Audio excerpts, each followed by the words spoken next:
तो स्टार्ट करते हैं हम लोग आज का क्लास, है ना। कल हम लोग देख चुके थे घर्षण आवेश को, है ना। तो उसको थोड़ा सा हम बता देते हैं आज भी, है ना। वहाँ से शुरू करते हैं। जब घर्षण आवेश का इंग्लिश में नाम है फ्रिक्शनल चार्ज, ठीक है ना। तो इसका डिफिनेशन होता है कि जब दो उचित वस्तुओं को आपस में रगड़ा जाता है तो घर्षण के कारण उनमें आवेश उत्पन्न हो जाते हैं, जिसे घर्षण आवेश कहते हैं, ठीक है ना। तो जब दो उचित वस्तु को आपस में हम रगड़ेंगे तो उसमें आवेश उत्पन्न हो जाता है, ठीक है। सूची में पहले आने वाले पदार्थ धनावेशित तथा बाद में आने वाले पदार्थ ऋणावेशित होते हैं। यहाँ पे सूची दिया गया है 12 पदार्थ का, है ना। 12 पदार्थ का सूची दिया गया है और इसमें जो पदार्थ सबसे पहले आ रहा है, जो जिसके पहले आ रहा है वो उतना अधिक धनावेशित होगा, है ना। अगर फर कांच में देखें तो फर धनावेशित होगा, कांच ऋणावेशित होगा, ठीक है। अगर कांच और लकड़ी में देखें तो कांच यहाँ पे धनावेशित होगा, लकड़ी ऋणावेशित होगा, क्योंकि लकड़ी बाद में आ रहा है। जो जितना बाद में आएगा उतना अधिक ऋणावेशित होता जाता है, ठीक है। तो होता क्या है, जब हम फर और कांच को, ये दोनों को अगर हम ले करके रगड़ेंगे तो क्या होगा, फर से घर्षण के कारण फर का कुछ इलेक्ट्रॉन जो है ना कांच के अंदर चला जाएगा, ठीक है। कांच उसको ग्रहण कर लेगा। जो ग्रहण करता है वो क्या होता है, ऋणी होता है, इसलिए कांच यहाँ पे ऋणावेशित हो जाएगा, ठीक है। और फर क्या होगा, धनावेशित हो जाएगा, ठीक है ना। घर्षण आवेश का उदाहरण हम लोग बहुत जगह देखते हैं, है ना। जब हम कपड़ा खोलते हैं, मतलब स्वेटर जब खोलते हैं ना, हम स्वेटर को जब हम उतारते हैं, स्वेटर हुआ या टोपी हुआ, इसको जब उतारते हैं तो कड़कड़ाहट का आवाज़ आता है, आती है ना, कड़कड़ाहट की आवाज़ आती है ना। और उसमें क्या होता है, एक चिंगारी उत्पन्न होता है, ठीक ना। चिंगारी उत्पन्न उसमें होता है कपड़ा में, ठीक है। अगर अंधेरा रूम में देखेंगे ना तो कंबल वगैरह में अगर हम पैर मारेंगे तो क्या होगा, वहाँ पे चिंगारी उत्पन्न होता है और कड़कड़ कड़कड़ आवाज़ करता है, ठीक है। तो ये सब घर्षण आवेश का उदाहरण है, ठीक है। और जब देखिएगा, जब टीवी चल रहा होता है ना और अचानक से जब लाइन चला जाता है तो टीवी का जो कवर लगा होता है सामने में, वो क्या होता है, कुछ समय के लिए सट जाता है, टीवी में सट जाता है। वही क्या है, घर्षण आवेश का उदाहरण है, ठीक है। वहाँ पे बहुत घर्षण हो रहा होता है उस समय, जब टीवी चल रहा होता है तो रेडिएशन निकलता है, जिसके कारण घर्षण के कारण उनमें आवेश उत्पन्न हो जाता है। और अचानक से ख़त्म होने के, लाइन चले जाने के कारण जब ख़त्म हो जाता है वहाँ पे रेडिएशन, तो वो आपस में सट जाते हैं, ठीक है। तो ये सब था घर्षण आवेश का उदाहरण, ठीक है ना। तो सूची में पहले आने वाले पदार्थ धनावेशित तथा बाद में आने वाले पदार्थ ऋणावेशित होते हैं। तो इसमें पहला है फर, कांच, सिल्क, मानव शरीर, सूत, लकड़ी, सीलिंग मोम, अंबर, रेजिन, सल्फर, रबड़ और एबोनाइट, ठीक है ना। ये सब क्या है, एक पदार्थ है, ठीक है। जो जितना पहले है वो उतना अधिक धनावेशित होगा, जितना बाद में वो उतना अधिक ऋणावेशित होगा, ठीक है ना। ठीक, इतना हम लोग कल पढ़ चुके थे। अब आगे का टॉपिक है आवेश की योज्यता, ठीक है। इसको इंग्लिश में कहते हैं हम एडिटिविटी ऑफ चार्जेज। आवेश की योज्यता जो है, आवेश का योग, एडिटिविटी का मतलब होता है योग, ठीक है। मतलब यहाँ पे आवेश को जोड़ा जाता है। देखिए, आवेश की योज्यता के अनुसार किसी वस्तु का कुल आवेश उसके अलग अलग भाग पर स्थित आवेशों के योग के बराबर होता है, ठीक है ना। माना किसी वस्तु के अलग अलग भाग पर स्थित, ये वस्तु है मान लीजिए, ठीक है ना। और इसके अलग अलग भाग पर स्थित आवेश क्रमशः Q1, Q2, Q3, है ना, इस तरह से Q4, Q5, Q6, इस तरह से बहुत सारा आवेश मिल करके Qn तक गया हुआ है। Qn मतलब बहुत सारा है, ठीक है ना। तो यहाँ तक उसका आवेश है, ठीक है ना। अतः वस्तु का कुल आवेश जो होता है ना, कुल आवेश यानी Q बराबर इस सब को जोड़ देंगे हम, Q1 plus Q2 plus Q3 plus, इस तरह से हम जाते जाएंगे जहाँ तक होगा प्लस Qn तक इसका कुल आवेश हो जाएगा, ठीक है ना। तो यहाँ तक था आवेश की योज्यता। अब इसके बाद का टॉपिक है हमारा आवेश का क्वांटिमीकरण, ठीक है ना। उसको देखते हैं हम लोग।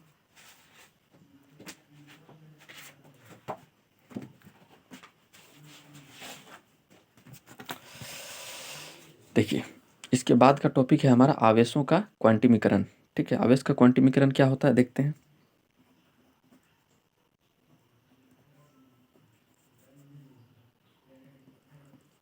आवेशों का क्वांटिमीकरण, क्वांटिमीकरण, ठीक है ना। इसको हम लोग इंग्लिश नाम से जानते हैं।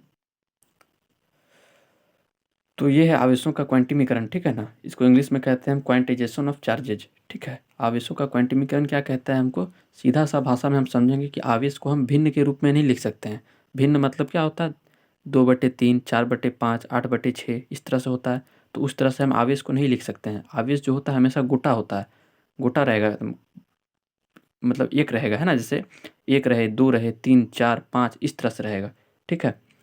तो इसका डेफिनेशन होता है आपका कि आवेशों के क्वांटिमीकरण के अनुसार आवेशों को भिन्न के रूप में व्यक्त नहीं किया जा सकता है। व्यक्त मतलब बताया नहीं जा सकता है ना। किसी भी वस्तु का कुल आवेश मूल आवेश ई का पूर्ण गुणज होता है ना।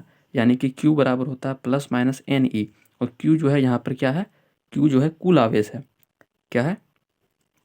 कुल आवेश, यानी कि टोटल चार्ज है Q, ठीक है ना।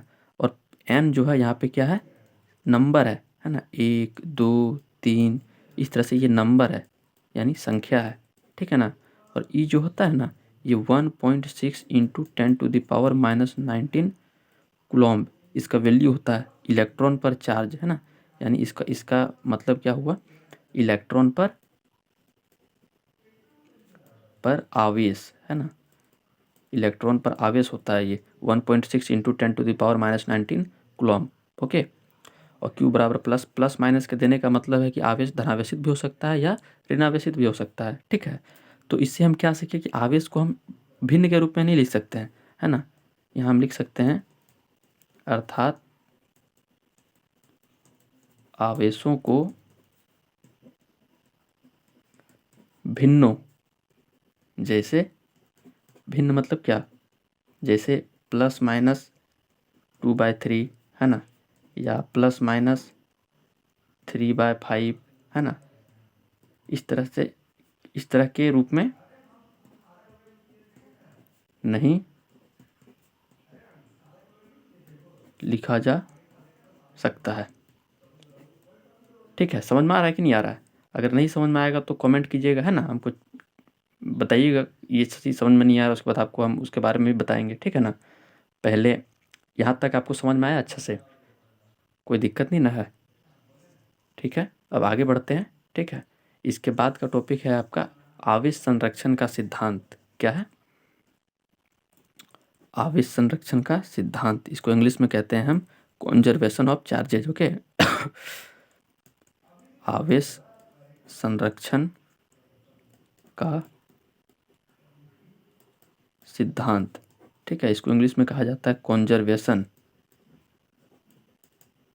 ऑफ चार्जेज, ठीक है।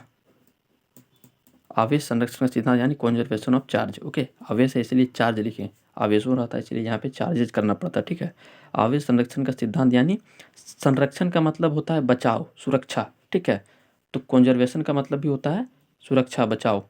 तो देखिए आवेश संरक्षण का सिद्धांत हमें क्या कहता है कि आवेश संरक्षण के सिद्धांत के अनुसार आवेशों का न तो निर्माण किया जा सकता है और न ही इसे नष्ट किया जा सकता है, ठीक है ना। लिखते हैं उसको हम, आप लोग लिख सकते हैं इसको। आवेश संरक्षण के सिद्धांत के अनुसार आवेशों का न तो निर्माण किया जा सकता है और न ही इसे नष्ट यानी खत्म किया जा सकता है, ठीक है ना। तो क्या समझे हम, क्या सीखें इससे हम कि आवेश का ना तो हम निर्माण कर सकेंगे कभी और ना ही इसको हम नष्ट कर सकेंगे। इसको केवल क्या कर सकते हैं, एक से दूसरे रूप में रूपांतरित कर सकते हैं, ठीक है ना, ठीक है।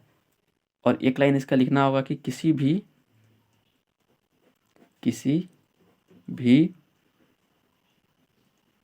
विलगित, है ना, क्या होता है बताते हैं, विलगित निकाय का कुल आवेश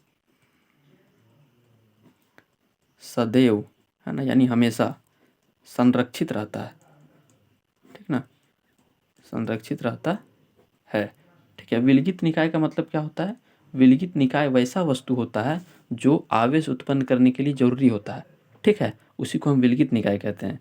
यानी कि किसी भी विलगित निकाय का कुल आवेश सदैव संरक्षित रहता है, ठीक ना। विलगित निकाय मतलब वैसा पदार्थ, वैसा वस्तु जो आवेश उत्पन्न करने के लिए जरूरी होता है, सीधा सा मतलब इसका यही है, ठीक है ना। अब जैसे हमको पंखा चलाना है मान लीजिए, है ना, इलेक्ट्रिक फैन अगर हमको चालू करना है तो उसमें जो चीज़ का ज़रूरत पड़ेगा, जैसे उसमें हमको लाइन का ज़रूरत पड़ेगा, है ना, विद्युत धारा का ज़रूरत पड़ेगा कि नहीं पड़ेगा, तार का ज़रूरत पड़ेगा, है ना। इस तरह से जो चीज़ का ज़रूरत पड़ता है उसी तरह से इसमें एक विलगित निकाय होता है, ठीक है ना। इसमें विलगित निकाय आवश्यक होता है, किसी भी विलगित निकाय का कुल आवेश सदैव संरक्षित रहता है, कभी वो ख़त्म नहीं होता है, ठीक है ना। इसी को हम लोग कहते हैं आवेश संरक्षण का सिद्धांत, ठीक है। इसका और एक डिफिनेशन अभी नीचे लिखना है थोड़ा सा, ठीक है ना।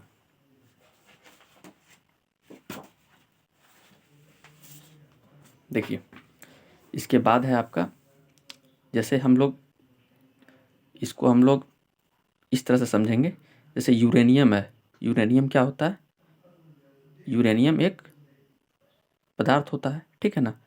इसका जो है परमाणु संख्या जो होता है ना वो 92 होता है और द्रव्यमान संख्या होता है 238 होता है, ठीक है ना। हम लोग पढ़ चुके हैं। नीचे में जो रहता है वो क्या होता है? परमाणु संख्या, ऊपर होता है द्रव्यमान संख्या, ठीक है। तो इसका जब हम अल्फा क्षय करेंगे ना, अल्फा क्षय, यानी इसको इंग्लिश में कहते हैं अल्फा डिसे, ठीक है। अल्फा डिसे अगर करेंगे हम तो क्या मिलेगा हमको? थोरियम मिलेगा, ठीक है। थोरियम का परमाणु संख्या होता है 90 और द्रव्यमान संख्या होता है इसका 234, और साथ में किस में टूट जाएगा? हीलियम में टूट जाएगा। हीलियम का परमाणु संख्या 2 होता है और परमाणु संख्या 2 होता है और द्रव्यमान संख्या 4 होता है, आपको पता है ना। तो हम लोग यहाँ क्या देख रहे हैं कि जब अल्फा क्षय किए, अल्फा डिसय किए, तो उसके क्षय करने के पूर्व इसका परमाणु संख्या कितना था? 92 था। और जब क्षय हुआ तो उसके बाद भी क्या रहा? सिर्फ 2 पदार्थ में टूट गया, है ना, थोरियम और हीलियम में। तो इसका पहले था 90 और बाद में और अलग टूट गया, कितना हो गया? 2 हो गया। दोनों मिला करके 92 हुआ कि नहीं हुआ? मतलब नष्ट नहीं होता, सिर्फ रूप बदल जाता है, समझ रहे हैं ना। बस इसी को हम आवेश संरक्षण का सिद्धांत कहते हैं। तो यहाँ पे हम लिखेंगे एक लाइन कि अल्फा क्षय के पूर्व यानी पहले कुल आवेश कितना था? कुल आवेश अल्फा क्षय के पूर्व 92 है, जो परमाणु संख्या उसको लिखेंगे, तथा अल्फा क्षय, ये अल्फा है, ठीक है ना। ए की तरह लिखते हैं इस तरह से, ए की तरह लिख के ऊपर ऐसे कर देते हैं, ठीक है। अल्फा क्षय के पश्चात यानी बाद में कुल आवेश, जब इसका अल्फा क्षय हो गया, अल्फा डिसय हो गया, उसके बाद कितना बचा? 92 बचा और प्लस कितना बचा? 2, यानी कि कितना हो गया? 92 ही रह गया ना हमारा, समझ रहे हैं। मतलब इसको नष्ट नहीं किया जा सकता, इसको केवल एक से दूसरे रूप में रूपांतरित किया जा सकता है, ठीक है ना। लाइट थोड़ा बढ़ाते हैं, ठीक है। अब दिख रहा है क्लियर? अब इसके बाद का टॉपिक है आपका कूलॉम का नियम, ठीक है ना। कूलॉम का नियम क्या है देखिए, समझते हैं उसको हम लोग। इसको हटा देते हैं, ठीक है। देखिए, दिख रहा है क्लियर? बहुत इंपॉर्टेंट है नियम ये वाला, है ना, VVI है। ये जो पढ़े हम लोग आवेश संरक्षण का सिद्धांत, ये भी VVI है, ठीक है ना। ये सब 2019 में आया हुआ है, 2019 में ये सब क्वेश्चन आया हुआ है, ठीक है। आवेश संरक्षण का सिद्धांत, इसके पहले जो पढ़े आवेश का क्वांटिमीकरण, दोनों एक साथ दिया था 2 नंबर के लिए, है ना, 2 मार्क्स के लिए ये सब आया हुआ है, 2019 में आया हुआ है, ठीक है। और हम लोग पढ़ते हैं नेक्स्ट टॉपिक है कूलॉम का नियम, ठीक है ना। कूलॉम का नियम, इसको भी शायद हम लोग कल थोड़ा देख लिए थे, है ना। फिर से हम बता देते हैं आप लोगों को। इसको इंग्लिश में कहते हैं COULOMBS, कूलॉम्स लॉ, ठीक है, कूलॉम का नियम। तो कूलॉम का नियम क्या कहता है हमको, उसके पहले हम एक डायग्राम बना देते हैं, अच्छा समझ में आएगा। ये एक चार्ज है Q1, है ना, और इसी के बगल में और एक चार्ज क्या है? Q2, ठीक है ना। देखिए Q1 है और Q2 है, और इनके बीच का जो दूरी है ये R है, कितना है? दोनों के बीच का दूरी R है, डिस्टेंस। और इस पर बल जो लग रहा है वो F बल लग रहा है, ठीक है। वस्तु पर क्या होगा? बल लगेगा। कैसे बल लगेगा? हम लोग सबसे पहले क्लास में जान गए थे कि अगर एक धनावेश है और एक ऋणावेश है, मान लेते हैं कि Q1 पॉजिटिव है और Q2 नेगेटिव है, तो दोनों अलग अलग कास्ट का हो गया ना। धनावेश और ऋणावेश में क्या होता है? अट्रैक्शन होता है, आकर्षण होता है, ठीक है। तो जिसके कारण इस पर कुछ बल लगेगा ना, बस वही वाला फोर्स है, ठीक है। अगर दोनों सेम कास्ट का है, ये भी पॉजिटिव ये भी पॉजिटिव, तो क्या होगा? इस पर उल्टा बल लगेगा, प्रतिकर्षण होगा, है ना। तो वहाँ पर भी एक बल लगता है, ठीक है। अगर दोनों नेगेटिव रहे, ये भी नेगेटिव, ये भी नेगेटिव, तो भी क्या होगा, रिपल्सन होगा, है ना, प्रतिकर्षण होगा, यानी विकर्षण होगा, हटेगा एक दूसरे से, मतलब दोनों ही अवस्था में बल लगता है। ठीक है, तो यहाँ पे हम मान लेते दोनों क्या है, विपरीत कास्ट का है, उल्टा कास्ट का है ना, एक पॉजिटिव एक नेगेटिव है, दोनों पे क्या लग रहा है, बल लग रहा है। ठीक है ना।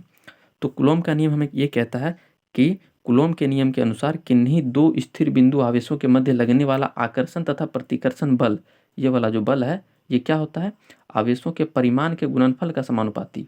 ये दोनों परिमाण है, Q1 Q2 क्या है, परिमाण, ये दोनों का गुणनफल का समानुपाती होगा ये वाला बल। ठीक है, तथा दोनों के बीच की दूरी, इन दोनों के बीच का दूरी क्या है, ये r है ना, दूरी के वर्ग का व्युत्क्रमानुपाती होता है, वर्ग यानी स्क्वायर का व्युत्क्रमानुपाती होता है, यानी कि 1/r² हो जाएगा। ठीक है, लिखते हैं हम लोग, समझते हैं उसके बाद लिखने के बाद। ठीक है, तो लिखेंगे कूलॉम के नियम के अनुसार,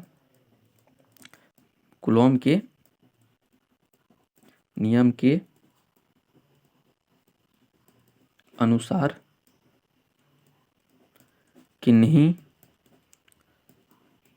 दो स्थिर बिंदु, ये दोनों स्थिर बिंदु आवेश हैं, दो स्थिर बिंदु आवेशों के मध्य लगने वाला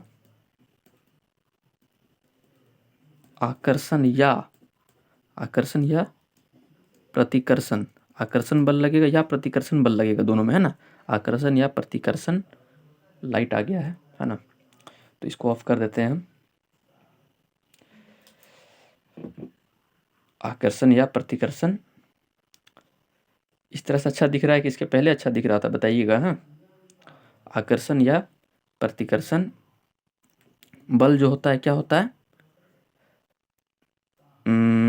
कूलॉम के नियम के अनुसार किन्हीं दो स्थिर बिंदु आवेशों के मध्य लगने वाला आकर्षण या प्रतिकर्षण बल आवेशों के परिमाण के गुणनफल का समानुपाती, आवेशों के परिमाण के गुणनफल है ना, के समानुपाती